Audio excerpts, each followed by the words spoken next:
Welcome to episode 43 of Radio Omnicore.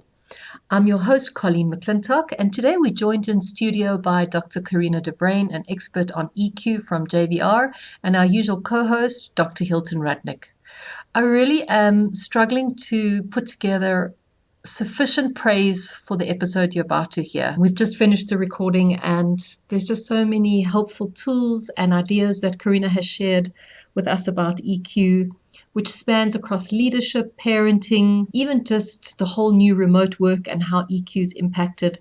I think you're really going to enjoy this episode.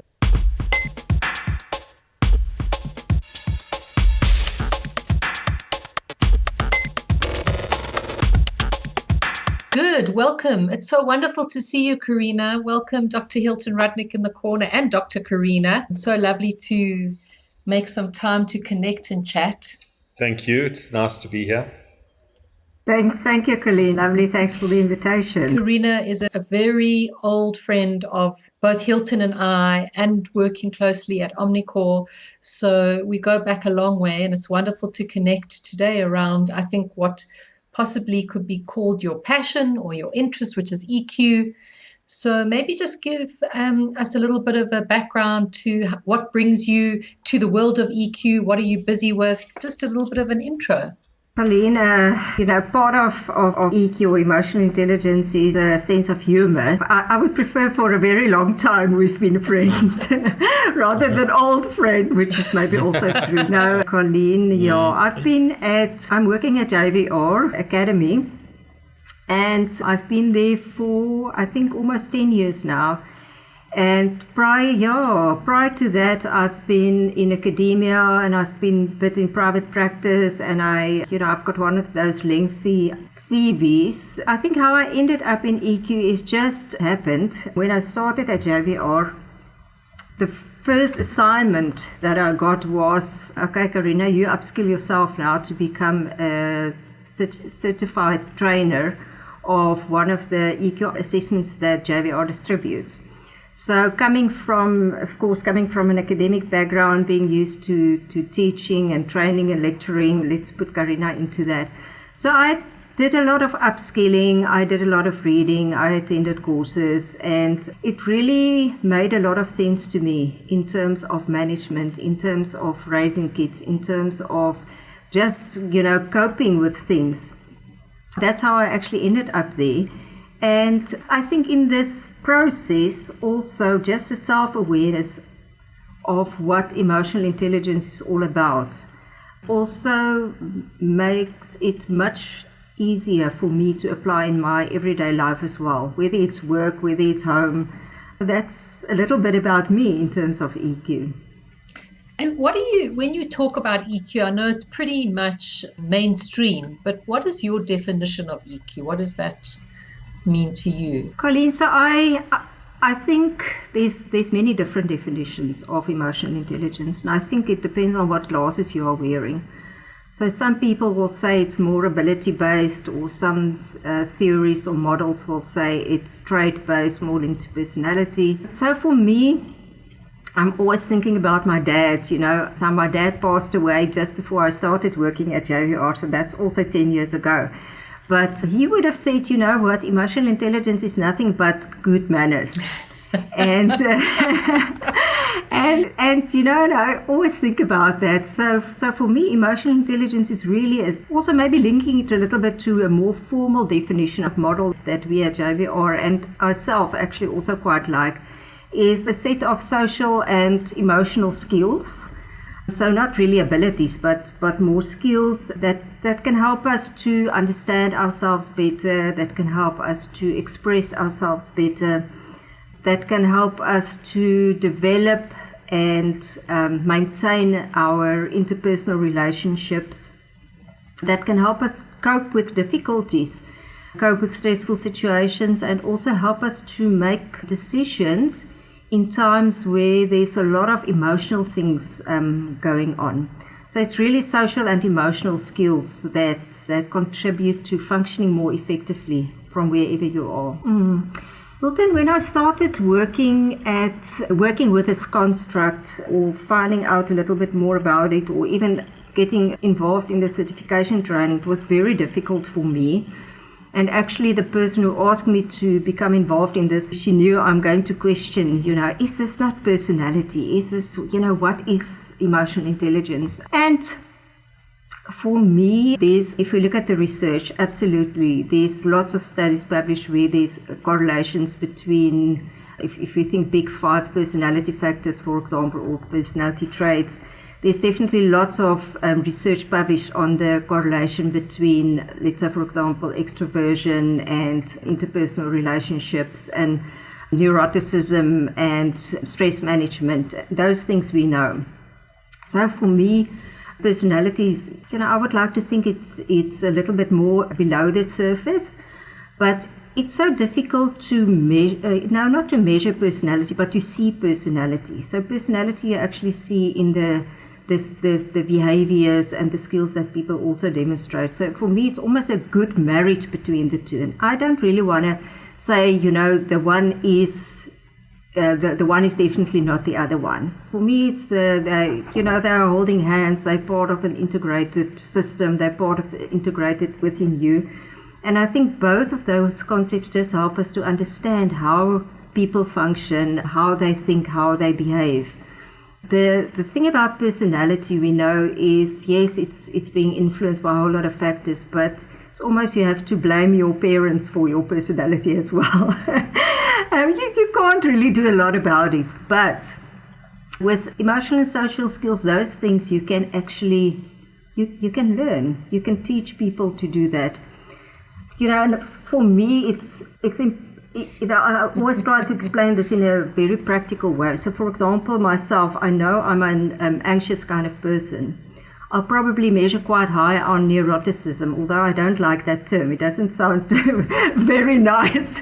But I know that's part of my personality, and over the years, that's how I've come to know myself. But by building on my emotional intelligence, I know that I will always be a little bit more anxious maybe than some other people around me.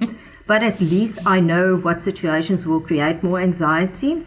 And then I also know what I can do in order to cope with those kinds of things. Because I can't get out of certain things. I have to do some of the things that are actually scaring me off. So it's just that awareness and those skills. If you're not aware of those struggles, maybe it's a strong word, but if you're not aware of those things, then you can't manage it. How would you measure then? Because you're saying they're so integrated, personality and EQ. Is it just measuring it within the personality? How would you measure your EQ? Colleen, there's definitely a lot. Also, again, depending on what classes you wear. So the more ability-based ones will have ability-based assessments, so formal psychometric assessments. Whereas with the more mixed model, the kind of where we focus more on skills and that can be developed, there's certain questionnaires being developed for that. Obviously, it depends on what model you are adhering to, how you measure it formally. So psychometrics definitely, but then also I don't think everything has to be measured formally always. You can sometimes just in an informal way observe people. So if you know what the constructs are, if you know what your definition is, go out and ask people, how do you experience my interpersonal relationships? Or, of course, we also have 360 assessments. That's more formal, but just going and ask other people is a more informal assessment as well. Or even if you don't ask other people, is maybe just observe yourself and say, how did I respond to that? How do I feel now? But of course, you have to have some kind of framework that you are measuring it against, whether it's formal or informal. So maybe, Karina, we can get into some of the ideas around emotional intelligence versus personality. I'm not sure if you have a take on it, if you see it as just a component of personality or something completely separate. How would you relate the two? Yeah, Hilton, it's very interesting. Now, I love personality psychology.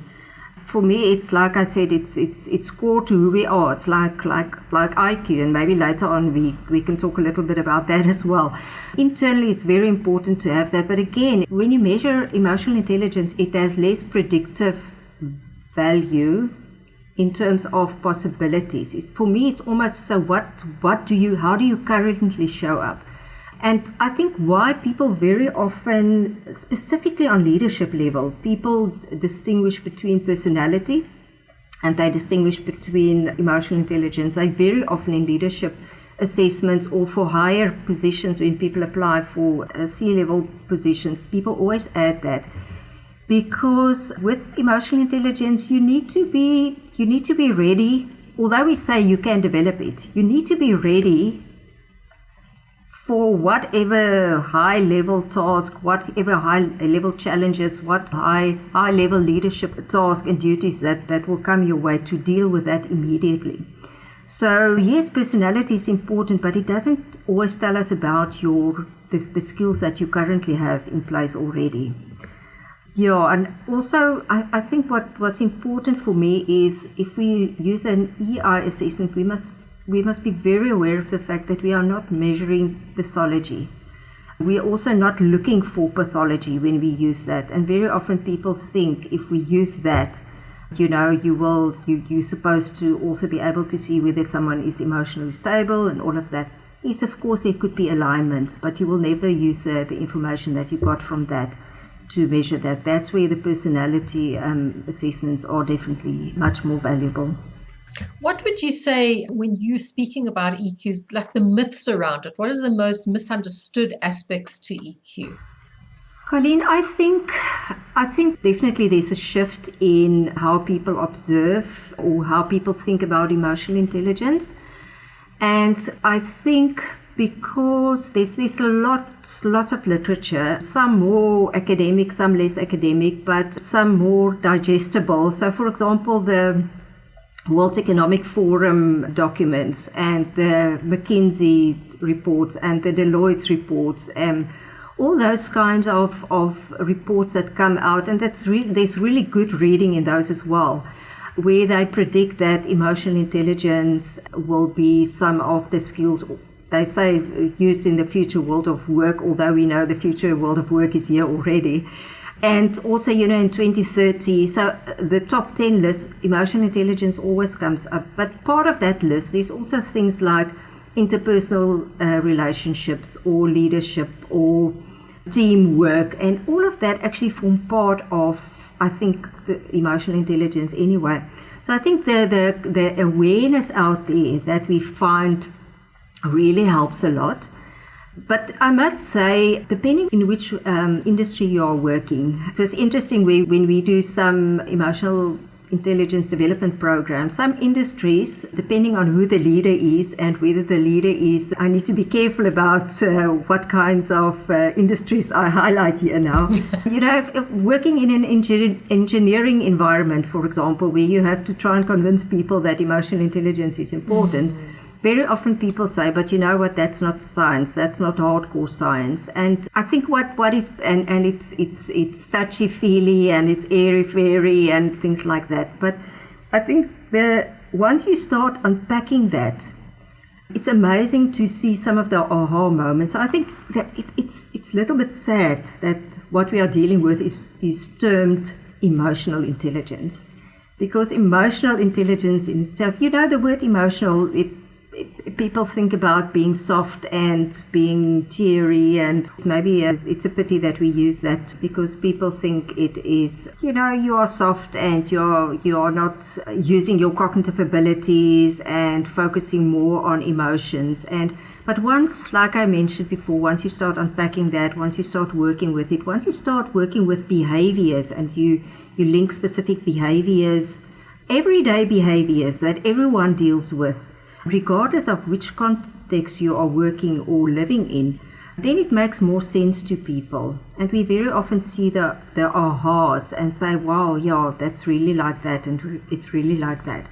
So I think there's definitely a shift in how people see this. People these days, I also read now, they say emotional intelligence is no longer linked to soft skills, it's linked to hard skills.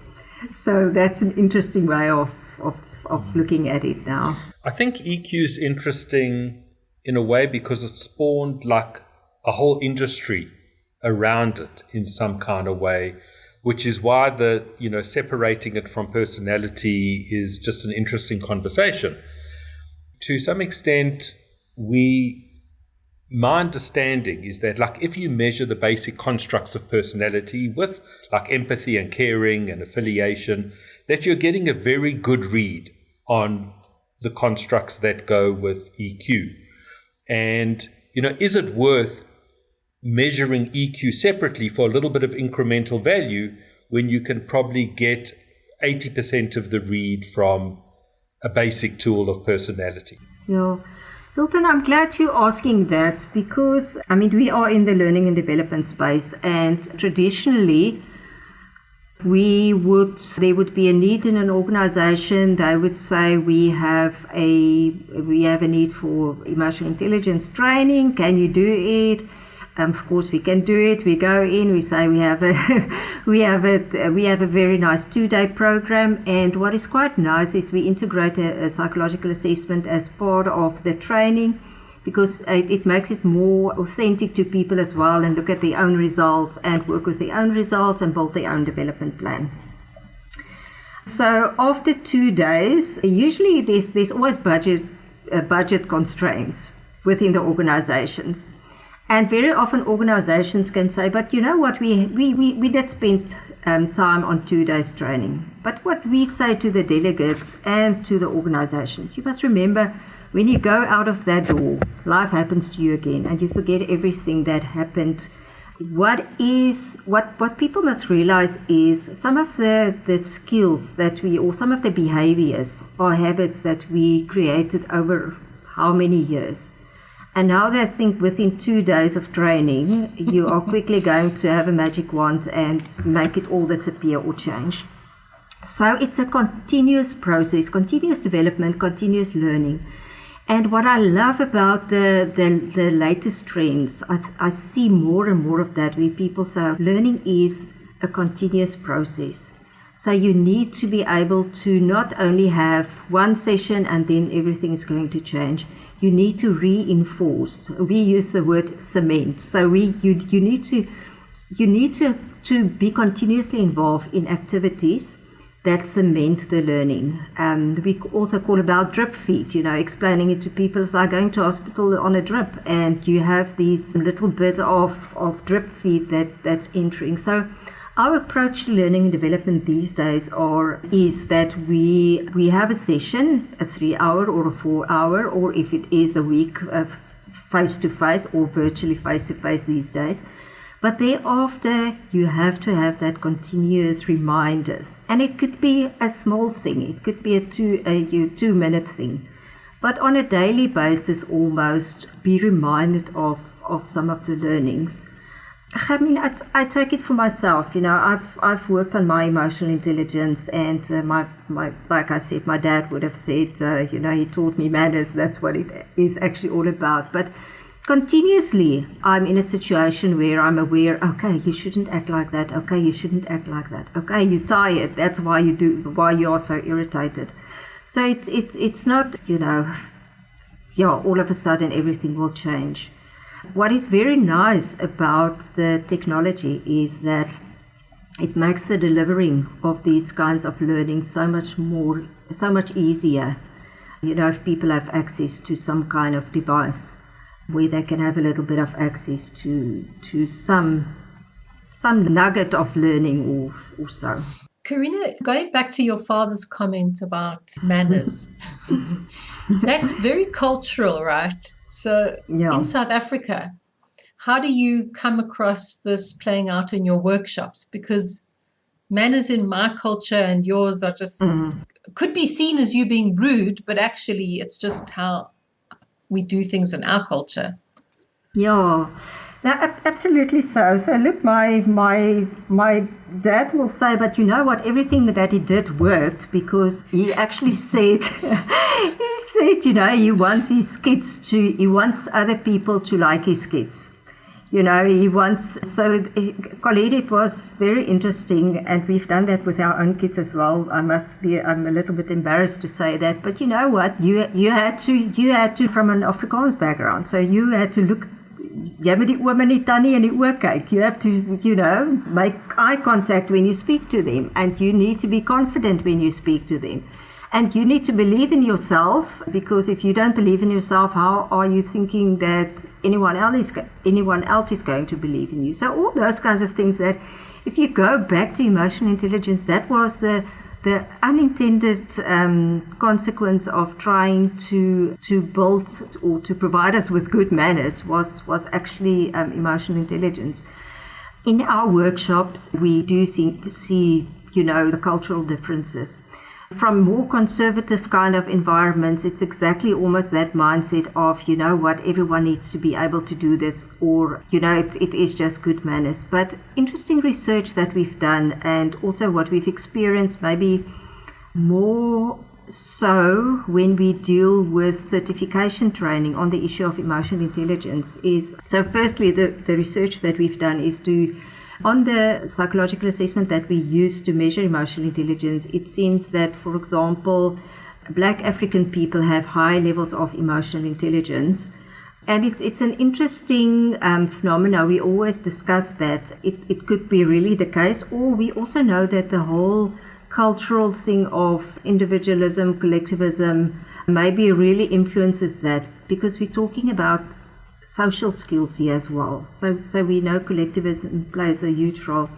And then the question is always, so is it really good to have those skills?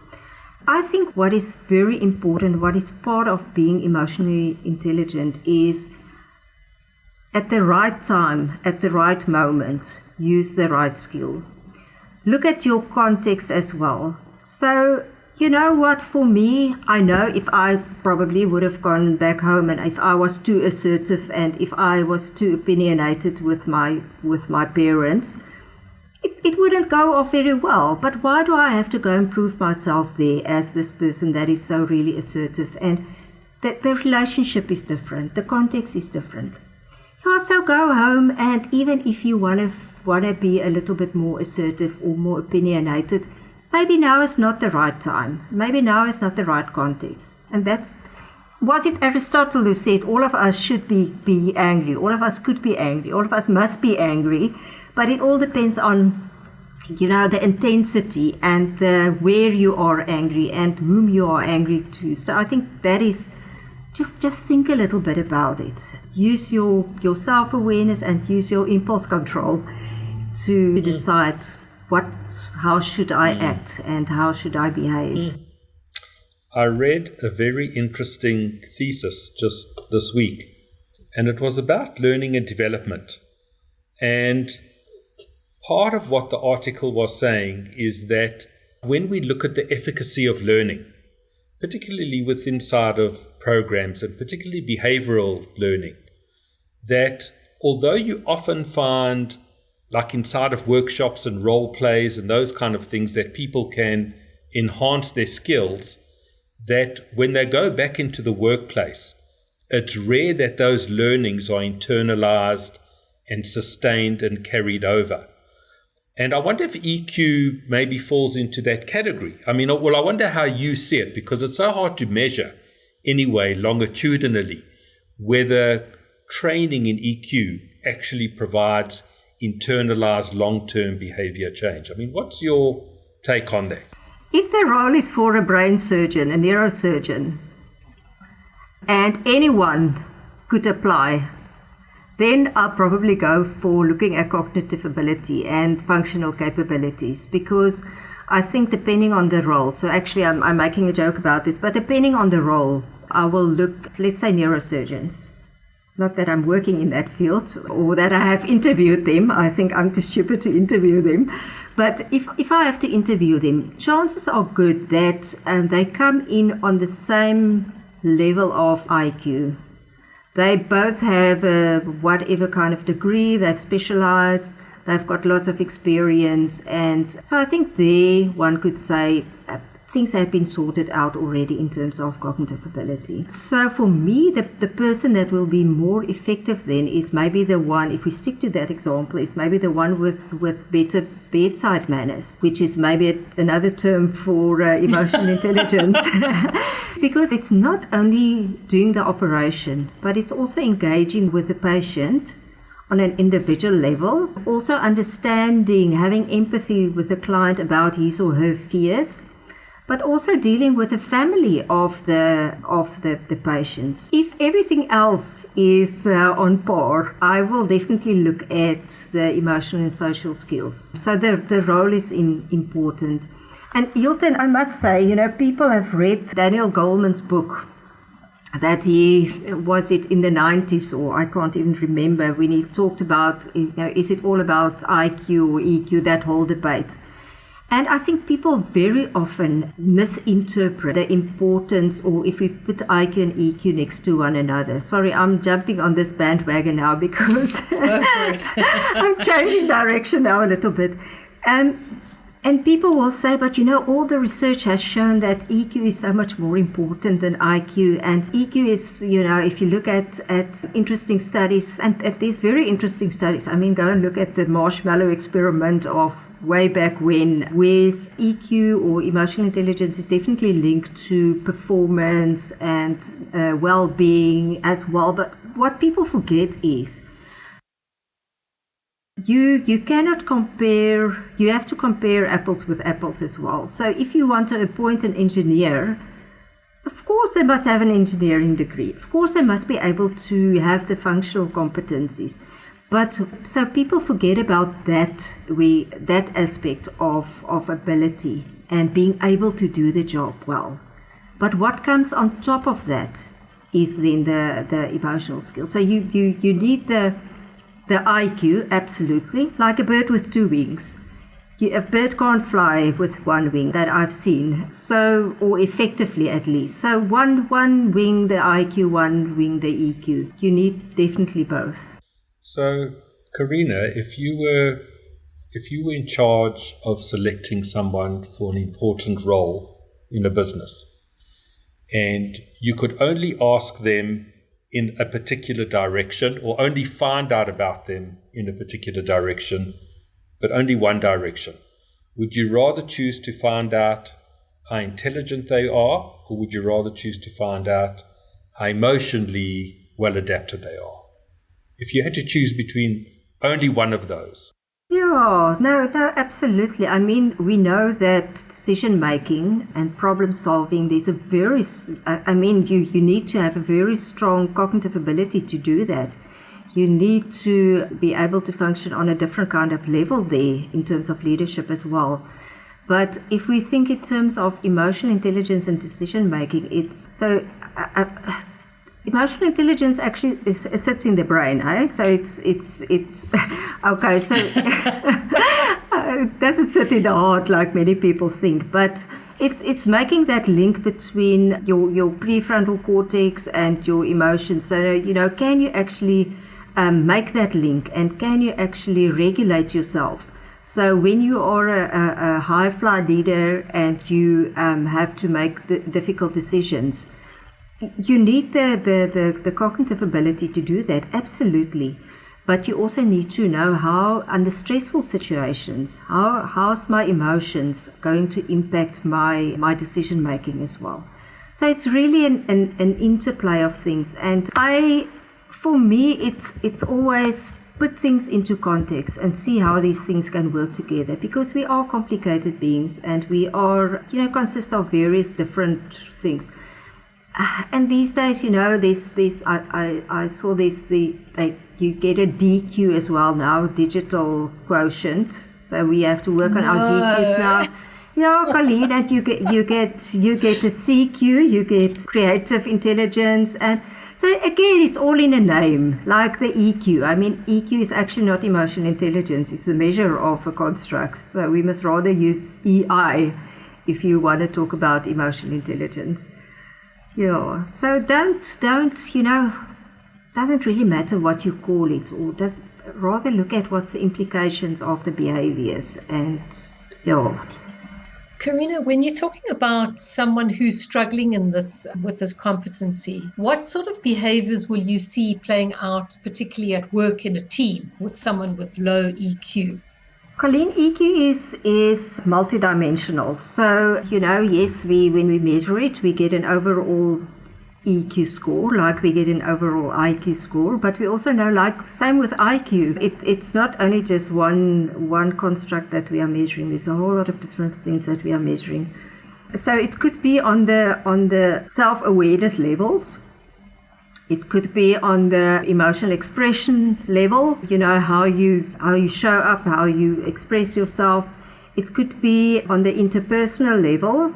And of course, if we think about teams, and we can come back to that now, so it could happen on the interpersonal construct level. It could happen on how you cope with stress, or how resilient you are, or how optimistic you are, which is more, stress tolerant, stress related.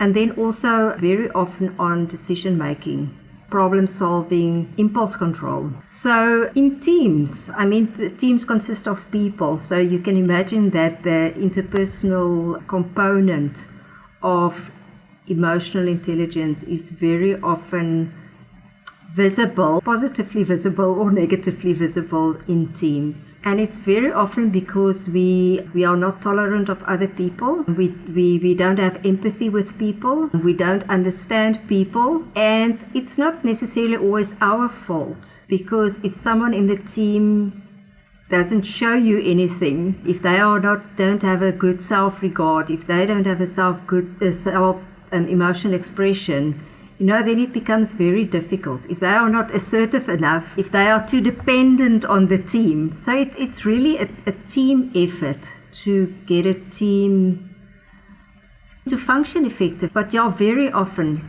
conflicts, conflict management, lack of trust. And on a very basic level, you can't trust people if you don't know what's going on inside, or what they are thinking about, what you are thinking about, or so very often interpersonal relationships. And then one other one that really is decision making, but specifically driven by impulse control or lack of impulse control. So people not thinking things through, acting just because they think this is this is how we do it. So maybe standing a little bit back and think in terms of teams. If you say without thinking what you are saying, the impact of that on interpersonal relationships. So it's that whole thing of impulse control, definitely also sort of a driver of a lot of the interpersonal issues in teams. I'm definitely a big believer in emotional intelligence. I see it as like a very important construct. We try and measure it all the time. And I know people who have lost jobs because of a momentary lapse of impulse control, and their whole life's gone spiral downwards. So, I am a believer. I last read about it probably 25 years ago. And, so I read Goleman's book, and it really made a lot of sense to me. And probably at the time when I was an academic, I read a few articles around it. But I haven't read anything in the last 5 years. And I'm wondering how it's changed. Has there been a shift in anything around it? Are there new versions of it or new knowledge around it that would be important? Or was that stuff that we read 25 years ago the stuff that is still foundational? Hilton, if you look at the academic literature, there's still the treatise, the trades-based things. Actually, someone showed me his website recently, so very much personality-based. So that is very strong there. I think what is, in terms of academia, it's always very nice. It's easy to measure the big five. It's easier to measure personality, so it's easy to make that link. So we still have very strongly that. I think the basics are the same. The theories are the same. But how people apply it, how people, there's different organizations, many different organizations actually trying to make it a little bit more practical out there as well. So we see more programs for children, we see more programs for technical people. So it's more about the application. But the theories are, and the models are basically the same. within the models, of course, they are up. I mean, if we think about Baron's model that was developed in, I don't know, in the early 90s or 80s, based on his PhD that he's done at Rose University. And actually that was, he measured, or he developed an assessment focusing on well-being, emotional well-being. And then it was sort of linked on to EQ, just because IQ was so powerful. And, you know, that's why we also now have the CQ and the DQ and all of that. So it is actually all about emotional well-being. And in the modern current day and time, we know that emotional well-being is extremely important. So it's just how do we pack it? Some of the assessments are getting updated a little bit with new items, like, you know, what is good practice as well. But the models are basically the same. Karina, I think it's very relevant at the moment with what the whole world is going through with the pandemic and how one communicates online, because EQ is a lot about eye contact, seeing the nonverbals that are going on. Has that been your experience? Has there been more requests maybe because it's sort of magnified now that people who don't have potentially the ability, it's even more noticeable now? Yeah, it's interesting, Colleen. I mean, since the last year or so, since March last year, the request for training or skills development was very often linked to things like we had a program, for example, leading from your lounge, which is just trying to come up with a funky name, or leading virtual teams. So it has very much to do with this, you know, working far removed from one another, but also having this extra technology device in between us. So I think what is very important, especially from leadership, people don't know how to lead, and sometimes they don't trust the employees who sit at home and say that they are working and they are not necessarily working. So lots of leadership programs on empathy and leadership, for example, in a virtual world. So there's always a virtual world component that gets added. If I take myself, for example, and I think it's a personality thing as well, but when you log on to an online system, I'm very often very task orientated. You know, I'm mindful of time. Let's get this meeting over and done with. Is everyone here? Let's get going. What are we going to discuss during this meeting? At the end of the meeting, have we discussed this? But what we forget is that in the office, you connect with people on the stairs or in the kitchen, and you check in on people, actually, even if you don't do it formally. You see people, you see how they are doing, you see they are not doing well. You provide extra support. You ask how's the kids doing. You know, all those sort of small talk things that are extremely important. We actually miss that in an online world. So, and also specifically with, for example, switching on your cameras. When we do training, for example, we, as far as possible, we require people to switch on their cameras, because not to see whether they are listening, definitely not, or whether they are taking part, but it's a way of trying to connect with other people. So it's definitely much more challenging in a virtual, and I think being aware of that is extremely important if you're in a leadership position, or if you're a team member, for example, to definitely look at that as well. I mean, I suppose, you know, part of the complexity is that, like, we're in the world of business leaders, where it's not so much like a narrowly defined skill, like an engineer, and, you know, it's much more amorphous, and it's about rallying people and getting fellowship and all those kind of things. And we know that the classic papers like Schmidt and Hunter link job performance directly to things like intelligence. That just turned out to be the best predictor, and also because it's an ability test and not a self-report test, there's less noise and all those kind of things that come into the equation. So it's just interesting to weigh up like how you function in the real world and the decisions you make and what you choose. No, absolutely, Hilton, and the impact that it has on, I'm also going a different route now, but you as a presenter, you know, if you're doing a webinar for 100 people, obviously then they can't switch on their cameras. that monologue thing, it's almost also, at one point you doubt yourself a little bit. Am I talking sense here? Or, is anyone out there? Or so, yeah, and then I'm questioning myself, and is this interesting enough, or shouldn't I have prepared a little bit better? Or But look, I mean, on a brighter note, without this technology, we wouldn't be having this conversation. So I think we've also got to focus on the things that it opens up, the possibilities, and we've got to, as facilitators, learn how to, I guess, present differently. I think we have to learn new skills.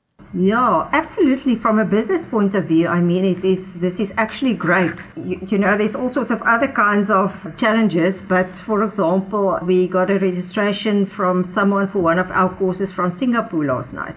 And we've had people from Malaysia and from the Netherlands, which is great. I mean, that in itself is very exciting because it brings the world so much closer, and you can interact with international professionals more. Not that we don't, but more. So yes, I think it's definitely seeing what's the tricks and the tools that you can use. And yes, I must say, Colleen, my own technology skills have improved immensely. Trying to figure out what's working, how can you get people more engaged and more motivated. And so, yeah, there's lots of benefits as well. Don't have to travel, spend hours of travel on an airplane. Yeah, it's amazing. So do you think you'll continue to work more remotely as an organization once everyone's vaccinated and sorted out?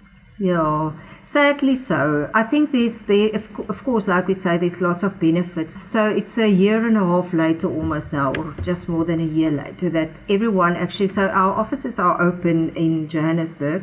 But I also for the last almost 3 years now sit in Western Cape. So I've been doing this for a very long time. And I remember my daughter said, this is actually nothing new to you when we went into lockdown. So you are actually well prepared for that.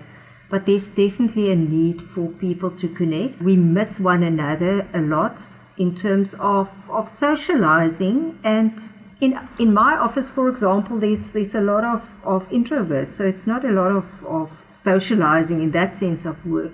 But something else that we are missing is incidental learning. Picking up when someone had a call, and we sit in an open office, or we used to sit in an open office when I was still there. So someone picking up a call, and then you hear the conversation, and then it's sort of sharing and asking around that. Whereas now you don't hear that, and we make assumptions but people are supposed to know about this. So I don't even think about sharing it with them. So lots of things that can fall through the cracks just by not being in the same space, creating a lot of uncertainty in people, creating anxiety and stress in people, that loss of connection as well. So so if you have good interpersonal skills, if you have good empathy, it really also helps you with doing your job properly. I've heard you mention the word empathy a couple of times, and I'm just interested in the teaching of empathy. So, I mean, empathy seems like something you're kind of born with, and it's inherent. And when we try and I think that you can be effective in some way of teaching people the skills that go with empathy, and maybe the way they ask questions and reflect and maybe, do something with it. But are you changing their actual empathy? Are they feeling inside something different when they're with people, or are they going through the superficial behaviors of demonstrating empathy? Yeah, Miss Hilton, I truly and honestly hope so. Of course, not everyone, and you can only change and develop something if you really want to, and if you really believe you can do that. But maybe I'm immediately thinking about a different kind of a practical example that I experienced yesterday. Is I think I'm quite an empathic person. I never know whether it's empathetic or empathic, but one of those two. Yeah, okay, good. Yeah, showing a good level of empathy there, Hilton, with my Afrikaans language, English language abilities. So we are currently working on, we do quite a bit of youth development work. We've got a company, JVR for Youth, that's a not-for-profit organization, and through that we work with quite a number of trusts and organizations, NPOs. And we are busy developing an emotional intelligence program for a group of scholars. It's a long background story that I'm not going to share now. But we said, in order for us to develop a effective program, because it's sort of a younger audience than what we usually work with, we would like to speak to a lot of role players. We would like to speak to the people who support them. We would like to speak to the managers of the trust, looking at the research that they've done to understand the group of people they are working with. And we also would love to speak to some of the scholars. So we had this amazing experience yesterday where we could speak to three of the kids. Now they were in grade 8. And we were a couple of adults in the meeting, and just the awareness. Now, for some people, yes, it touched maybe more, but creating that awareness of, yes, what are these kids going through? Where do they come from? What are their parents going through? I think if you open yourself up for those kinds of experiences, you can definitely develop your empathy. And you can develop, and it's not only just about, having empathy, but what do you do about that? So for us, it was developing your empathy so that you can actually try to get as close as possible to their experiences and to their world, so that you can put forward a program or develop the best program that speaks to their needs, so that they can actually find meaning in this program. So that, if it's not for empathy, and if you don't open yourself up. Now that's almost on a very emotional level now. Maybe I'll even get a little bit emotional, and I'm not a very emotional person, but even if you think about understanding your client needs. So empathy is not only about putting yourself in the sad shoes of a client. It's putting yourself in the shoes of the client, understand the real client needs. So you need this exact same skills to understand, where do I meet my client? Is it design thinking, they use the term empathy as well. You need to, have empathy with your client so that you can design the best product and all of that as well. But so it's really, I think, if you open yourself up and if you experience it once or twice, it's almost a little bit behavioral. If you experience it once or twice, and if you see the success that can come from that, I think it's something that can get rewarded. And the more it gets rewarded, it can actually develop and grow as well. Yeah, I wonder if it's something like, we also used to teach listening skills. So I'm not a great listener, but like when I'm in therapy mode, I can switch it on, go into that mode and really get into all the skills. And maybe it's like that a little bit with empathy as well, that, even if like in most of your life you're not doing it, you know how to focus in and do it when you have to. And you can kind of get into the mode. No, absolutely exactly like that, Hilton. So you can, it reminds me a little bit of things like the MBTI as well, where people say, if you're an introvert, you should also be able to do the extrovert things, because you are getting asked to talk on talk shows and podcasts and interviews and present to clients, all of those things as well. So it is, maybe it doesn't come naturally. All of these things, obviously it can't come naturally to everyone because we are different. And there's different amounts of empathy in people, but you can definitely develop it, and hopefully it becomes so rewarding. Not to be in an empathy mode the whole time. We also have to be realistic, but where necessary, to really show empathy and understand your client or the guy on the street or whoever, just to have a little bit of a better understanding. I think that's very profound, and just looking at ways to apply that, even just with your elderly parents, where it sometimes requires quite a resilience to to maintain that, having this intentional mode of opening up, having more empathy as to how it is for them in their shoes. Yeah. Colleen, I'm actually smiling now because I think if my mother knows how often I've been using her as an example in our EQ training, she will start asking for royalties maybe or something. but just to know that